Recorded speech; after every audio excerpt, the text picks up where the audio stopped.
দিছে আমার কাছে, ওনারা আমার কাছে বলবো মুর্শিদ মেয়ে তো তাকে ভাই, তার সাথে সব কিছু বলতে সাহস পায় না। মুর্শিদ মেয়ে যদি আরে কয় যে এই আমি একটাও দিব না, তাও কোয়াবো না।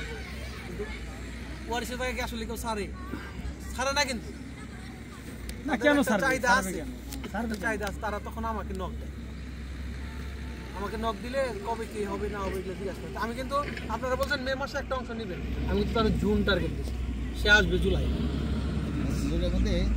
সে আসবে জুলাই, অলরেডি টিকিট করছে, আসবে ওই সময়। আমি একটু রাগ করে গেছি, যদি না হয় তাহলে স্বেচ্ছাচার, কারণ ছাইড়া দিন নইলে এটা রাখা। আমি মাঝখানে এমন বিপদে স্যার, আমার তো একটু জবাব দিয়ে করতে হয়।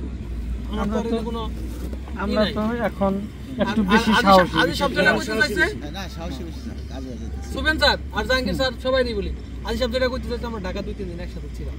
বলছে যে এই মাসের মধ্যে তার একটা জামিনের প্রক্রিয়ার জন্য আলাপ করছে, কিছু টাকা দরকার, এই মাসের মধ্যে যেন যে 15 পায় এটা সে চাইছে, টাকা জোগাড় করা। এইভাবে বলছে টাকা জোগাড় করো সাথে এই মাসের মধ্যে যাবে বলো, আর ওইটা যেন জনের মধ্যে দেয়, মানে আরেকটা অংশ জানি দলিল নেয় বা একটা অ্যামাউন্ট জানি দেয়, ইনশাআল্লাহ যে কোনো একটা কিছু জানি করা যায়। মানে তার টার্গেট তার বোনদের আর মারে 1 কোটি করে দিয়া যখন কভার করতে পারবে, তারপরে সে কেউই লাগছে,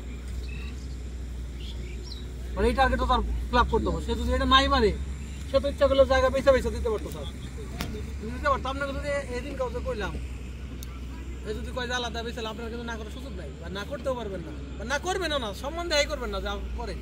কিন্তু সে কিন্তু আপনাকে খুব সম্মান দেয় গেছে, যে আপনারা মন খারাপ করলে সে নেবেন, আমাদের সুরমা সিটি আপনারা না করলে সে এটা ফেরত নেবেন না, বা কোনো ইয়ে হবে না। আবার কিন্তু মাঠে কইছে 15 লাখ টাকা লাগুক, 20 লাখ টাকা লাগুক, মাঠে আবার ফেরত রাস্তা